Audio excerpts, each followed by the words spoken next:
So, do you ever feel like you're stuck in the all or nothing when it comes to your health? You're all in following a certain program and being good, and then life shows up and you just can't sustain it. So, you just give up. I find that a lot of people get stuck in this process and they can't see how else they can actually get healthy and stay healthy. This is something I work on with my clients because when you get out of this mindset, you can start to find sustainable health. So today I'm going to be bringing a guest on the show so she can share her expertise on how to get us out of this all or nothing mindset. One of my supplements that I take every day is my daily omega-3 supplement. And this is because I actually tested my levels at home and they were so low. And really 97% of people worldwide are low in omega-3. And this affects us at a cellular level. So things like our brain, our mood, the way we think, dry eyes, dry skin, our bell cells, our gut, all go back to making sure that we're having enough omega-3s. And I love this supplement because one, you can buy a kit where you can test your levels so that you know. You test it, you supplement, and you retest again to make sure that your body is absorbing it. And the supplement I use has had added polyphenols so that we get better absorption and no fishy burps, fishy taste, which comes from oxidation. So check out the link down below on how to get started with that. The other supplement I'm loving is my Organifi. I like to have the Organifi green in the morning, and this gives me a natural dose of energy. It has adaptogen herbs in it. My favorite one is ashwagandha, and this helps our body to adapt to stress. So we're getting lots of micronutrients and helping with our stress. I also love the Organifi Gold. Right now they have pumpkin pie spice. I like to have it with some almond milk or coconut milk, and it's really a yummy drink. It also has lemon bulb in it, which is a great calming, relaxing herb, and also turmeric. So if you guys want to check it out, there's a link down below and use the code HEALTHY20 to save 20% off today. Hi friends, and welcome to the Healthy Beyond 40 show. I'm Michele, mama 4 and military wife, and I'm passionate about helping women get healthy from the inside out so they can feel better and live their best life. Do you feel like you're struggling to lose weight and get in shape? If you're ready to develop healthier habits, exercise consistently, and lose weight sustainably, then you're in the right place. I combine my expertise from my doctorate in physical therapy to my experience as a health coach, personal trainer, and yoga teacher to bring you actionable steps for a healthy lifestyle. No magic pill here, so lace up those shoes and get moving. So, Jessie, welcome to the show, and please share a little bit about yourself. Thank you so much, Michele. It's such a pleasure to be here with you and your community. And my name is Jessie Haymeyer, and I am a functional medicine physician. I like to call that data-driven natural medicine. And while I work with people on a wide variety of health challenges, conundrums, concerns, one of the big areas I work with people on is mastering their middle ground and giving up this inherited all or nothing approach. And so when I work with people, we really integrate a combination of science and heart to guide people in creating the health that, simply put, allows them to be their best in life. And to me, that's really what health is for, right? For most of us, health is the foundation that allows us to realize our full potential. And that's really important to me for all people. Yeah, I love that. I love how you put the science and the heart, because it's also how our mind is, how ready we're willing and able to do things, and our body just functioning as a whole to really get us to where we need to be. So tell me a little bit about what the all or nothing approach means to you, maybe how it shows up in people that you see. Yeah, the all or nothing approach fundamentally is expressed as overindulgence or deprivation. Overindulgence or deprivation. That is how the all or nothing approach is expressed. And the thing about this approach, this all or nothing approach, is we didn't invent it, we inherited it, right? And if you don't believe me, look at the abundance, like millions, I don't know, maybe we're even at the billions, but certainly millions of diet books out there that fundamentally are speaking to or endorsing a a mythical world where someone is constantly doing this like perfect thing that is just inconsistent with reality, right? So people get locked into this all or nothing overindulgence deprivation approach, and they keep cycling through that. And so, deprivation, if we just start there, right, that might look like something like, for some people, it might be the Whole30, or it might be an AIP diet. But fundamentally, it's, a really restricted way of eating that at a certain point, people throw up their hands and say, I can't do this, right? This isn't working. And typically when that happens, they swing in the other direction, right? And they swing in the direction of overindulge, which is different than indulgence. And, the thing about deprivation and overindulgence, that all or nothing approach, is people are left without the measurable outcomes they care the most about. And they're also left feeling really defeated, maybe even feeling ashamed, like there's something wrong with them, when in fact, there's nothing wrong with them. They were just handed a broken playbook. And so, to me, as you were saying, Michele, so much of this work is working with people and guiding them to a new mindset. And fundamentally, if we think about the mindset where that all or nothing approach is birthed, it's one of self-aggression. And, this journey for people to start to recognize and see that and make the shift is really one of stepping into self-love. And it's through stepping into that perspective of self-love that over time people are able to author and master what I like to call their middle ground. Yeah, I love that. And I love how you brought it back to the self-love or self-kindness, because when we really stop to think about that, it makes a huge difference. If you're sitting there beating yourself up, you're never going to get out of that cycle and those thoughts. So if we can start to, no matter where we are in our health, if we can start to love and respect our body and be grateful for what it's done, even though it may not be where we want it, then we can start to move forward in a mentally healthier space. And I love when you brought up deprivation, you mentioned the AIP diet. Years ago, I started having some autoimmune symptoms, and I looked at the AIP diet because it's for autoimmune, but I'm like, oh my goodness, like I am not going to be able to do this. So I just started, first I cut out gluten and dairy, some of the bigger things. So I took a very different approach, and my autoimmune symptoms weren't like huge in my face, but I did it in a smaller step-by-step process because I'm able to maintain some of those things still now a few years later. And I have this better relationship with my body too. Yeah, that's awesome. And I love that you knew just after a glance at the AIP diet that wasn't going to be a fit for you. I love that you knew that and that you honored it, right? Because some people see it and they, their instinct is like, oh my gosh, I can't do this. But they kind of like beat themselves into submission, right? Yeah. And it just doesn't work. I think there's one woman who I've worked with in the entirety of my career who she actually came to see me, also had an autoimmune disorder. She was a dietitian. So she's like, listen, I know what I'm getting into. And she also said, I'm not willing to do this forever, but I just want to see. So she took on AIP in a really with a healthy mindset. She took it on for about a month.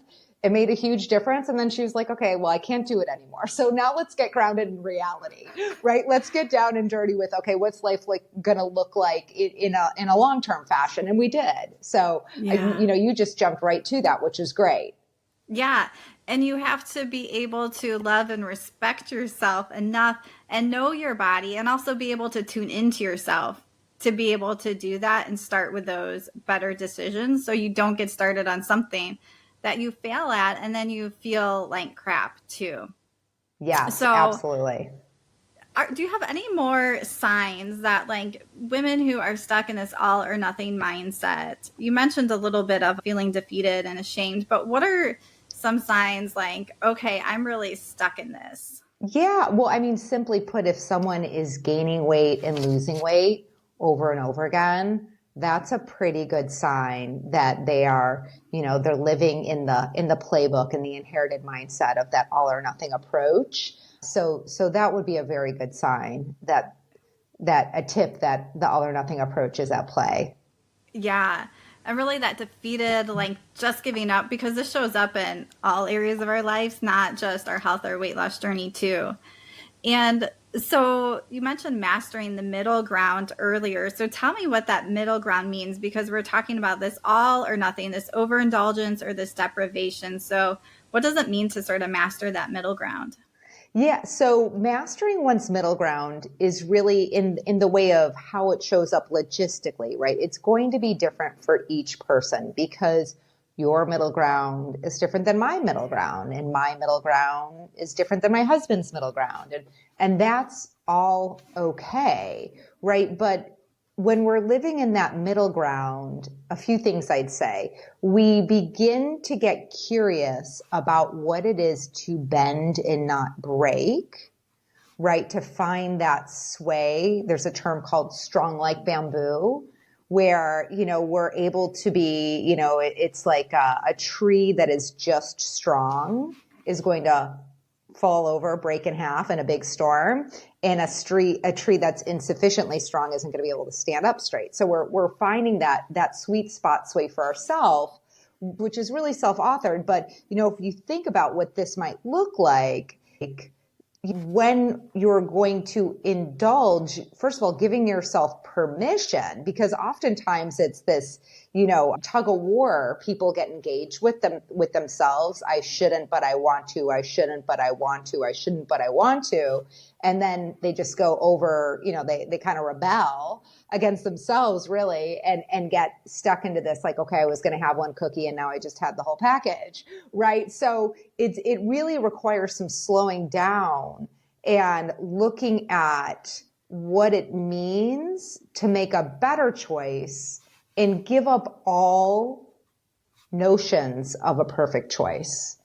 And, being in that journey of making a better choice over time and really staying in that inquiry of what's a better choice, over time, people really do find their middle ground. Yeah, I love that. And I like how you talked about the bamboo tree. It's like finding that just right challenge for yourself, because obviously we're going to have to change things that we're doing, eating or exercising, whatever that is. And that's always hard. So there's going to be a push, a little bit of resistance, but how can we find that just right amount where we can start to be successful? And that is different for people, that we can't compare.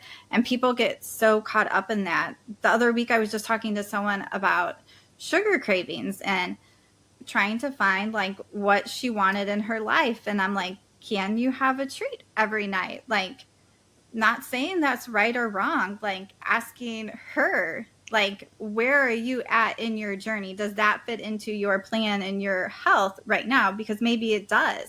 And that's okay. Maybe for someone else, it's maybe they have a few a week and that's what fits into their journey and their health plan.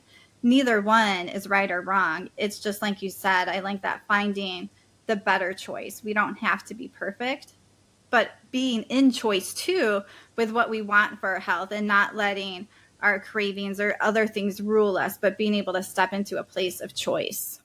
Yeah. And that word choice is so perfect, Michelle. Right. And, I know for myself in my own journey, when I really drew a line in the sand, I really got that I was done being owned by food, right? I was not going to be owned by this area of my life ever.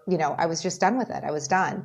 And it really did take time, patience, inquiry, learnings, many, many things over time to journey. But I knew I was, to your point, I was committed to being at choice and not being owned by food or cravings.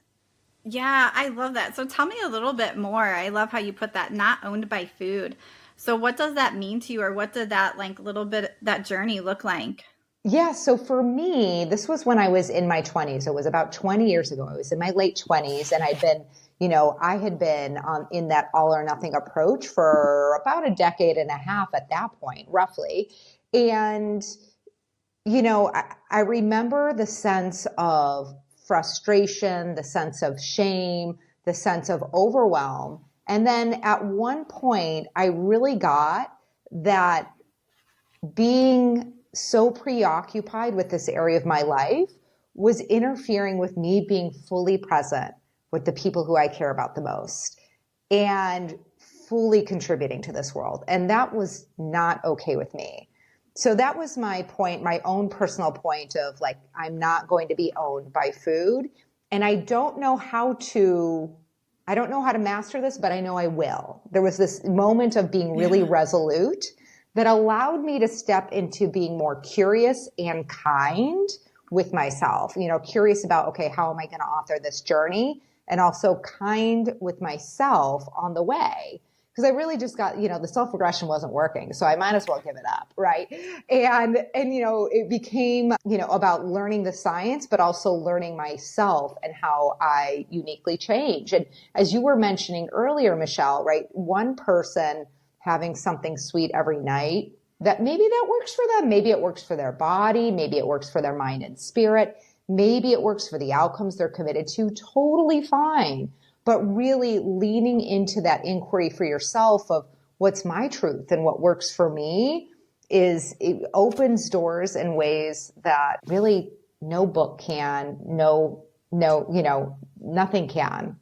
Yeah. And I think, like you said, when we can start to learn some of the science too, because we're in a culture where we're surrounded by sugar, fast food, like lots of food, big portions, it's really hard to be in tune with our body and make good choices. So we need to learn some of these basic nutrition principles, but at the same time, be able to show our self-kindness and tune into our body. Know when we're actually like starting to get full, or really before, I like to say that 80% full, when we can do that and we can be more in choice with food and not be ruled by it. Because a lot of us have grown up in places where we were rewarded with food as a kid. We're still doing it for our kids, or like at schools, here's a piece of candy, or my kids go to youth group, like here's a big thing of candy. Like we don't need all this. And we're training ourselves. And so it's hard to step out of that. So giving ourselves grace, but getting to that point where we're more in choice. So Yeah. how long do you think it takes to really master this area of life? Well, I would say I'll answer this in two ways. So the first thing is I think of 1 year as one lap. So 1 year is one lap, and you don't master anything in one lap, right? So it's just to say in 1 year, you're going to encounter all of life. You're going to encounter the birthdays and the vacations and the anniversaries, and you're also going to encounter disappointments and upset. You are going to encounter life. And so 1 year I think of as one lap, and realistically, I think it takes most people 3 to 5 years to really have mastery in this area of their lives. And what do I mean by mastery? I mean, people are consistently caring for their bodies in a way that makes them feel proud of themselves, in a way that makes them feel physically well, and in a way that is showing up measurably, right? Their lab results look great. They, feel good when they put their jeans on, or they look at the scale, or whatever metric they use in that world, right? So it takes time not just to master the mindset and master the logistics, but it takes time and repetition to gain trust in yourself, right? Because most people have years, if not decades, of evidence of how it's been. It's going to take time to build evidence for how it's going to be. I just love that. 3 to 5 years, guys. And it really goes back to this idea like health is a journey. Like I've been on this journey for a long time, and it's something you have to continually to be intentional about. It gets easier, but it really just takes time to get that time and those reps in, just like you were saying. And those 3 to 5 years in a space where you're in a good relationship with your body, not doing the dieting, not failing, not doing all that, but 3 to 5 years of working on your health and starting to feel good and have that self-love and self-kindness for yourself. Because I find with people too, it's like, oh, a birthday comes up, a vacation, or something happens in their family, and that is life. And how can we still prioritize our health during those times? It may look different, but we still have to be able to do that. I got this little biofeedback for my younger kids, and it's like video game based. So they're playing this video game, and it will start to get red when their heart rate goes up, and they have to take deep breaths and calm down. So we just got this, but in the thing for the parent resources, it says it takes about 600 to 800 cool downs for kids to take this into their own life. And like, I think they get like 10 to 15 in a game typically. But I'm like, wow, like that just tells you a lot of things take a really long time to incorporate into our life. So we have to keep that in mind. We can't think this is like a 3-month thing or a 6-month thing I'm doing. This is a lifelong thing that I'm doing. Definitely, definitely. And, worked into what you were saying, Michele, about, the birthdays and the vacations and things like that. One of the things that people who are stepping into this new era for themselves will need to confront is you will make choices you regret. Like you will. That is part of the learning process. We could call that, oh, you failed, or, it sounds so heavy, right? But simply put, like, okay, there will be a point in your journey, inevitably, where you don't win the game you're playing, where you make a choice and you're like, shoot, I wish I would have made a different choice, whatever that might be. And, the old way of being is beat yourself up and feel badly and maybe even go down that rabbit hole even more, whatever that is. So I didn't work out for a week, so I'm just not going to work out for 2 more months. Or I ate the pizza, so I might as well have the sundae, like that kind of mentality, whatever it is. That's the old way of being. So really looking at these moments where you regret the choice you made as a moment to pause, be with that, whatever's there. You don't need to deny any upsets that is there, but also practicing bringing yourself grace and love and seeing what you can learn from it so that in the future you can put those learnings to use. So it really is, cultivating a different relationship with those moments as well so that you can use them to your advantage over time. Yeah, I love that. And I call it feedback. Like, it's just feedback. Take it as feedback, learn from it. And so that brings me to my last question here. So that would be one of the tips is to take when something doesn't go right just as feedback, not as beating ourselves up. What can you learn from it? Do you have any other practical tips to help people get out of this all or nothing mindset? Yeah. So one tip that I have is, meet yourself where you are. And what I mean by that is without any sense of where you should be or what you should be doing today. And, I really invite all of you listening to take this on today is to engage in a question called, what's the best choice I can make right now? And you could bring that question to what you're eating. You could bring it to alcohol. You could bring that to movement. You could bring that to social media. You could bring that to your sleep, right? You could bring that to a lot of different areas of your life. But for this moment, I invite you to choose just one area, an area that you really see as, like if I could make some progress there, it really would make a meaningful difference for me. So you choose that area and then begin practicing that question. What's the best game I can play right now? And coming up with your answer and then honoring that answer. Yeah, I love that. And sort of a 2-in-1 there is start with one area. You said that. Yes. And then really thinking what is the best choice now and following through with that. And I think sometimes that also takes pausing before making a choice because sometimes we're so automatic. So being able to slow down and ask ourselves that. If we forget to ask ourselves, we're going to give ourselves grace and feedback, and we're just going to do that again. So I love that tip, and I think that's a great place to start. So, Jesse, tell us where, I'll have all the links down below. Tell us where people can find you or what you do. Yes, absolutely. So you can find me on my website at Well Empowered, and feel free to schedule a complimentary consultation if you're interested in exploring working together or being part of one of our upcoming groups.